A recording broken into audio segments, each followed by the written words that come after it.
സമർപ്പണത്തിന്റെ 100 വർഷങ്ങൾ.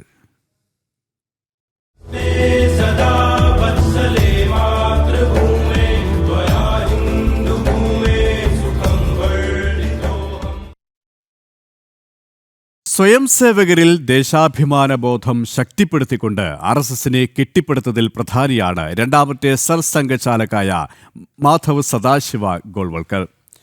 സംഘ ചിന്താധാര ദേശത്തുടനീളം പടർത്തിയ അദ്ദേഹം ബഞ്ച് ഓഫ് തോട്ട്സ് എന്ന ഗ്രന്ഥത്തിലൂടെ സംഘടനയുടെ അടിസ്ഥാന ആശയങ്ങൾ വ്യക്തമായി അവതരിപ്പിച്ചു.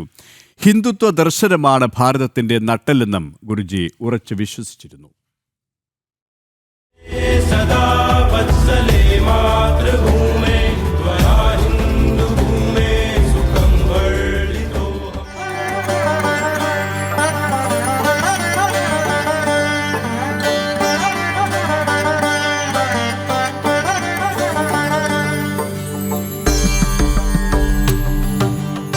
നൂറുവർഷത്തെ സംഘയാത്രയിൽ ഭാരതാംബയോടുള്ള സ്നേഹവും ഹിന്ദുത്വ ദർശനങ്ങളും അങ്ങേയറ്റം ഉയർത്തിപ്പിടിച്ചുകൊണ്ട് സംഘത്തെ ചലിപ്പിച്ച പകരം വെക്കാനില്ലാത്ത വ്യക്തിത്വമാണ് മാധവ സദാശിവ ഗോൾവാർക്കർ എന്ന ഗുരുജി. 1906 ഫെബ്രുവരിയിൽ രത്നഗിരി മേഖലയിലായിരുന്നു അദ്ദേഹത്തിന്റെ ജനനമെങ്കിലും പിതാവിന്റെ ജോലി സംബന്ധമായി ഗുരുജിയും കുടുംബവും നാഗ്പൂരിനടുത്ത് രാംടേക്കിലാണ് പിന്നീട് താമസിച്ചത്. ബനാറസ് ഹിന്ദു സർവകലാശാലയിലെ പഠനത്തിന് ശേഷം അവിടെ തന്നെ അധ്യാപകനായും ഗുരുജി പ്രവർത്തിച്ചു. ആ കാലഘട്ടത്തിൽ തന്നെ ഹിന്ദു സംസ്കാരവും രാഷ്ട്രബോധവും മനസ്സിൽ നിറഞ്ഞിരുന്ന ഗുരുജി സംഘസ്ഥാപകൻ ഡോക്ടർ ജിയുമായി അടുത്തതോടെയാണ് സംഘപ്രവർത്തനങ്ങളിൽ സജീവമായത്. 1940 ഡോക്ടർ ജിയുടെ മരണത്തിന് ശേഷം രണ്ടാമത്തെ സർസംഘചാലകാകാനുള്ള നിയോഗം ഗുരുജിക്കായിരുന്നു. ഡോക്ടർ ജി സ്ഥാപിച്ച പ്രസ്ഥാനത്തെ രാജ്യവ്യാപകമായി വളർത്തിയത് ഗുരുജിയാണെന്ന് വിലയിരുത്താം.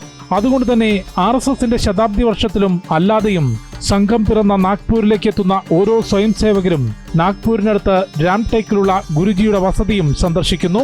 നാഗ്പൂരിൽ എത്തിയ സമയത്ത് സ്വാഭാവികമായിട്ടും പരംപൂജനീയ ഡോക്ടർ ജിയുടെയും അവിടെ നിന്ന് ഒരു 55 കിലോമീറ്റർ മാറി സ്ഥിതി ചെയ്യുന്ന പരംപൂജനീയ ശ്രീ ഗുരുജിയുടെയും വസതികൾ സന്ദർശിക്കുക എന്നുള്ളത് ഒരു സ്വയം സേവകനെ സംബന്ധിച്ച് വളരെ അഭിമാനാർഹവും വളരെ സന്തോഷം തരുന്നതുമായിട്ടുള്ള ഒരു കാര്യമാണ്.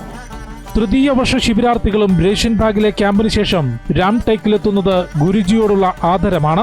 സംഘ ചിന്താധാര എങ്ങനെ ഒഴുകണമെന്ന് വ്യക്തമായ ധാരണയുണ്ടായിരുന്ന ഗുരുജി രാജ്യത്തുടനീളം യാത്ര ചെയ്തുകൊണ്ട് ശാഖകളുടെ എണ്ണം വർദ്ധിപ്പിച്ചു. അനേകം യുവാക്കളെ സംഘകാര്യത്തിനായി പ്രചാരകന്മാരായി നിയോഗിച്ചു.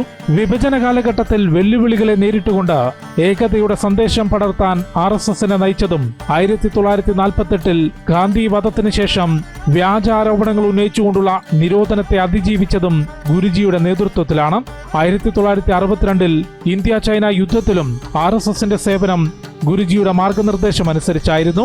33 വർഷം സർസംഘചാലകായിരുന്ന ഗുരുജി RSSനെ ദേശീയ ശക്തിയാക്കി മാറ്റിക്കൊണ്ട് 1973 ജൂണിൽ വിട പറഞ്ഞെങ്കിലും അദ്ദേഹത്തിന്റെ ചിന്തകളും ദർശനങ്ങളും സംഘത്തിന് വഴികാട്ടിയായി ജ്വലിച്ചു നിൽക്കുകയാണ്.